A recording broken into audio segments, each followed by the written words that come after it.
Noong Pebrero 2019, nagsimula akong makaramdam na madalas na pagkapagod. Nagkakaproblema sa paghinga, sa gabi, at pagpayat. Masakit ang lalamunan ko at parang may bara sa bawat paglunok. Matapos nito, nagpa-medical check-up ako at sumailalim sa lahat ng mga kinakailangang pagsusuri. Iniulat ng doktor sa akin na may paglaki sa parehong thyroid gland na 13 by 22 mm nodule sa kanang bahagi at sa isa naman ay 11 by 0.6 mm fibroid sa kaliwang bahagi. Nataranta at nabigla talaga ako. Naalala ko na umiiyak ako isang umaga pag uwi ko. Pagkatapos nun, maraming tao ang tumatawag para mag-alok ng suporta. Ngunit sa tuwing nagkakatanggap ako ng tawag na iyon, hindi ko mapigilan ang aking luha. Sa huli, ay kinakailangan na ng asawa ko na sabihin na sa lahat na itigil na ang pagtawag. Sinabi ng doktor na dapat alisin ang parehong glandula. Kung parehong tatanggalin, kailangan kong uminom ng gamot habang buhay. Pero sa ngayon, kailangan muna namin maghintay para sa mga resulta ng biopsy. Kung may makitang pagkakaiba, ito ay marahil sa cancerous cells. Ipaliwanag ng doktor na sa 10 na may ganitong kondisyon, 8 ang nagkakaroon ng komplikasyon gaya ng cancer.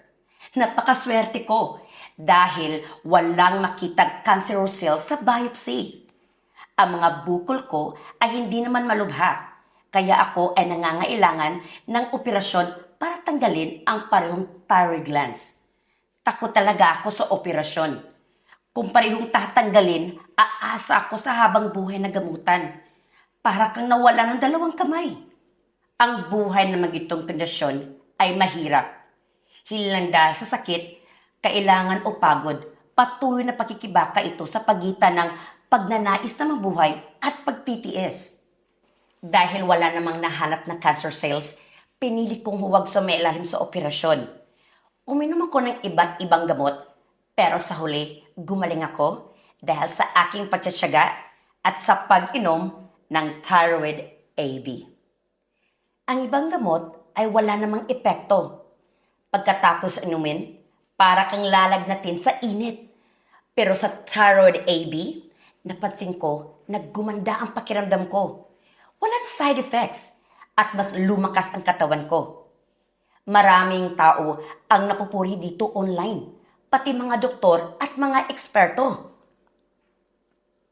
Matapos ang ilang araw na pag-inom, nakaramdam ko ng ibang epekto. Parang balanse ulit ang sistema ng katawan ko.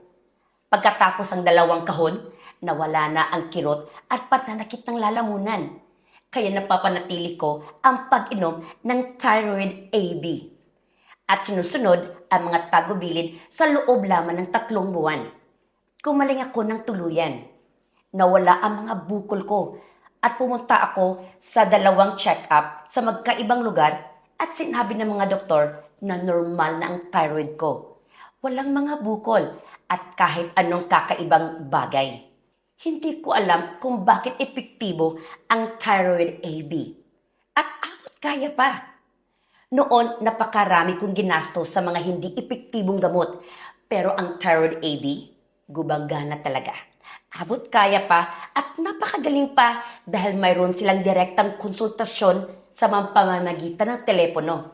Tumatawag sila upang suriin at habang ako ay nagpapagamot, nagbibigay ng mga detalyadong tagubilin at payo. At sa tuwing nakakalimutan ako hindi ko maunawaan, tinatawagan ko sila at masusi nila akong ginagabayan. Kung bibili kayo ng thyroid AB, tandaan na i-order ito mula sa kanilang website. Nagbibigay sila ng mga detalyadong tagubilin kung paano bumili. Nagpakita ng presyo ng produkto at may mga promotion pa. Ang pag-order mula sa kanilang website ay mabilis. Pura lamang ang iyong pangalan, numero ng telepono, address at kondisyon. Pagkatapos ng ilang minuto, tatawag sila para suriin ka at magbigay ng konsultasyon. Mabilis yon. Huwag umasa sa mga komento o mensahe. Baka mabagal silang mag-reply dahil sa dami ng kanilang pasyente. Tunay na iniligtas ng thyroid AB ang buhay ko. Na nakadepende sa gamot habang buhay na may sakit, mas gugustuhin ko pang mamatay. Naway magkaroon ng mabuting kalusugan ang lahat at maraming salamat, Thyroid AB.